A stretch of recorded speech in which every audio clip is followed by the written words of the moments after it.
Hi everybody, Ian Bremmer here, and a quick take to kick off your week. You know what I need to talk about because I can't denounce more strongly the assassination of Charlie Kirk. It made my heart sink when I saw it, not just because of the brutality and the senselessness of the attack, and not just out of compassion for his wife and his kids, but also because of the context. This isn't 9/11 where the country is coming together.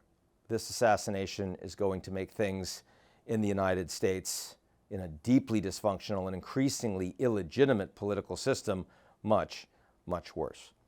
The problem is big, and we need to be clear about it if we want to have any chance of getting off of this downward spiral. If you're part of the growing number of Americans who think political violence is a solution, you need to change. If you celebrate Charlie Kirk's assassination, or if you justify it because of some of the things he said that you find hateful, you need to change.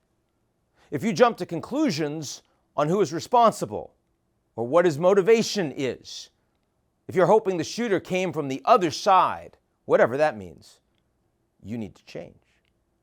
If you think violence is inherent only in the ideology of political opponents, if you think freedom of speech and the provision of justice is for you and not those that you disagree with, you need to change.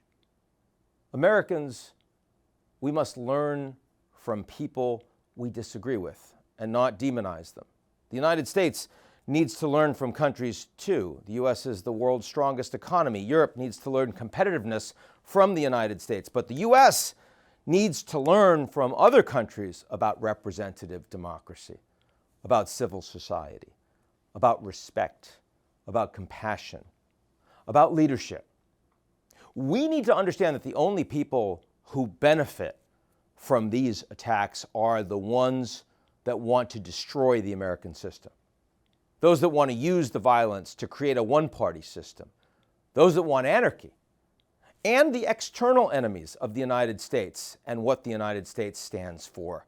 It's been a great week for Vladimir Putin. I am worried about the state of our nation. This isn't just political violence. If you watch the way that Robinson, the assassin, was looking to see how everyone was talking about him, this feels like more John Hinckley than Sirhan Sirhan. It's terrifying if people are killing people for attention. I feel it essential to publicly denounce this violence in the strongest possible way, as well as to avoid the demonization of any single political party or ideology as the enemy solely responsible for the violence. I'm quite sure that this message will be drowned out by all the partisanship, to be sure, not least of which is coming from my own elected president. But it's not going to stop me from trying. That's it for me. Talk to you soon.